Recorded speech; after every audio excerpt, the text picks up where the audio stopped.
बिस्मिल्लाहिर्रहमानिर्रहीम। अस्सलाम वालेकुम। मैं तुहाडा शुक्रगुजार हाँ तुसीं मेरी वीडियो वेखण वास्ते अपना कीमती टाइम कढ़िया ते वीडियो इंशाअल्लाह छोटी जी होवेगी लेकिन होवेगी सबक अमोल ते सारी वीडियो जिहड़ी ने उहनूं वेखण दी कोशिश करनी है। एक बच्ची है तो उन्हें जो मैट्रिक कर लिया तो उस तो बाद जिहड़ा वो कॉलेज दे विच जाके ते दाखिल हो गई तो उत्थे एक बच्चे दे नाल उनकी सैटिंग हो जाती है। तो मैं मुख्तसर करना वीडियो लम्मी नहीं करता। उन्हें जो आपस में सैटिंग हो जाती है तो उन्हें शादी करवा ली तो घरों वो फरार हो जाते हैं। ना कुड़ी के घर वाले नूं पता होंदा है भी साडी बच्ची कित्थे दी ते ना मुंडे के घर वाले नूं पता होंदा है। घर वाले बड़े परेशान होते हैं, वो काफ़ी लभदे ने लेकिन वो लभदे नहीं दे। उस तो बाद दोवां ने जिहड़ा आपदे दिल दे विच इह समझौता कीता भी चलो खांदे कसमां नूं जिधर उन्हें जाना है चले जाते, जे अपने होंदे तो घर रहिंदे। कोई 2-4 साल गुजर जाते हैं तो उन्होंने अल्लाह एक बच्ची दिंदा है। बच्ची जो कोई 1.5 साल की हो जाती है तो एक दिन वो बच्ची जिहड़ी फरार हो जाती है। वो बाजार दे विच जांदी है कोई शॉपिंग करने वास्ते, उत्थे अपनी एक शॉपिंग करती रहिंदी है तो उनकी एक सहेली जिहड़ी है उनकी भी शादी किसी दूर दराज इलाके दे विच हो जाती है। तो वो इलाका भी जिहड़ा ना उत्थे ही होंदा है जिथे वो बच्ची जिहड़ी फरार होने वाली रहिंदी है। वो जदों उनकी सहेली ने वेख्या भी यह जिहड़ी मेरी सहेली फरार हो गई सी ते लभदी नहीं सी, घर वाले जिहड़े ने इहनूं लभदे फिरदे ने ते अज मैनूं नज़र आई है। वो फौरन जाके तो उहनूं बाजू तो पकड़ लैंदी है ते उहनूं जाके कहंदी है भी तूं जिहड़ा है भी इत्थे रहिंदी है, मैं तो काफ़ी देर हो गई है तैनूं लभदी फिरनी है तो तू मैनूं किते कदी नज़र ही नहीं आई तो तेरा घर कित्थे।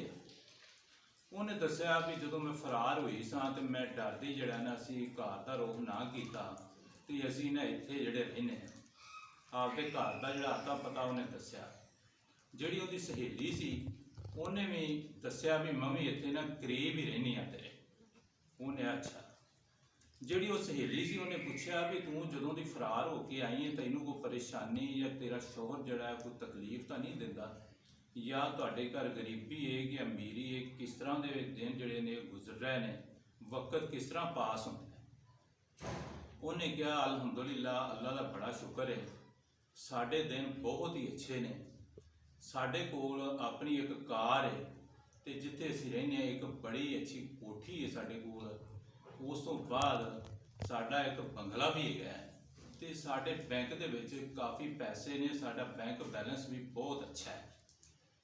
तो उसने कहा भी कोई परेशानी तो नहीं हैगी। उनकी सहेली जिहड़ी फरार होने वाली सी उन्हें कहा भी एक परेशानी है जिहड़ी मैं कदी किसी के शेयर नहीं की तो मैनूं अंदरे अंदर जिहड़ा ना खाधी जाती है। उन्हें कहा भी वो दसो मैनूं भी कि वो किहड़ी परेशानी है।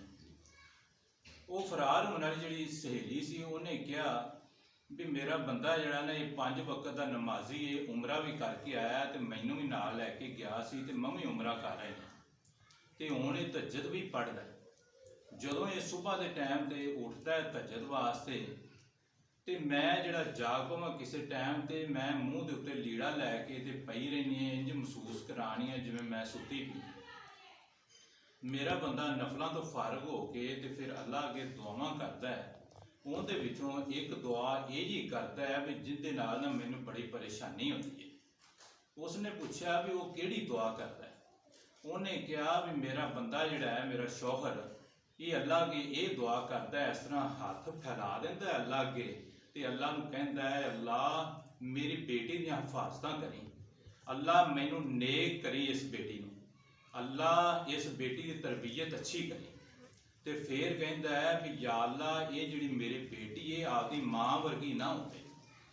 जदों ये गल मैं सुननी हाँ भी मेरा शौहर जिहड़ा अल्लाह अगे फरियाद करता है पिया तो अल्लाह नूं ये गल कह रहा है भी मेरी बेटी जिहड़ी आपकी माँ वर्गी ना हो तो मेरा कलेजा फट जाता है तो मेरा दिल करता है भी जमीन फट जाए तो मैं इहदे विच गर्क हो जावां तो कदी बाहर ना। ये दिनों दिन जिहड़ा ना मैनूं कमज़ोरी लाहक होंदी जांदी है। वो रोज़ाना ये दुआ करता है भी मेरी बेटी आपकी माँ वर्गी ना हो। तो सहेलीए मैं तेनों एक मैसेज देनी हाँ जदों तू अपने इलाके दे विच जावें तो जिहड़ियां मेरियां सहेलियां छोटियां ने ਉਹਨਾਂ ਨੂੰ ਜਾ ਕੇ ਇਹ ਕਹਿ ਦੇਣਾ ਵੀ ਇਹ ਕਦਮ ਜਿਹੜਾ ਕਦੀ ਭੁੱਲ ਕੇ ਵੀ ਨਹੀਂ ਚੁੱਕ ਲੈਣਾ। ਇਹਦੇ ਨਾਲ ਨਾ ਤਾਂ ਜਿਹੜੀ ਜ਼ਿੰਦਗੀ ਸੰਵਰਦੀ ਹੈ ਤੇ ਸ਼ੌਹਰ ਦੇ ਕੋਲ ਵੀ ਇੱਜ਼ਤ ਨਹੀਂ ਹੁੰਦੀ, ਮੁਆਸ਼ਰੇ ਦੇ ਵਿੱਚ ਵੀ ਬੰਦਾ ਬਦਨਾਮ ਹੋ ਜਾਂਦਾ ਹੈ। ਲੋ ਜਨਾਬ, ਇਹਨਾਂ ਅਲਫਾਜ਼ ਨਾਲ ਵੀਡੀਓ ਨੂੰ ਖਤਮ ਕਰਨੇ ਆ ਤੇ ਸਾਰੇ ਭਾਈਆਂ ਨੂੰ ਮੇਰੀ ਤਰਫੋਂ अस्सलाम वालेकुम। अल्लाह निगहबान।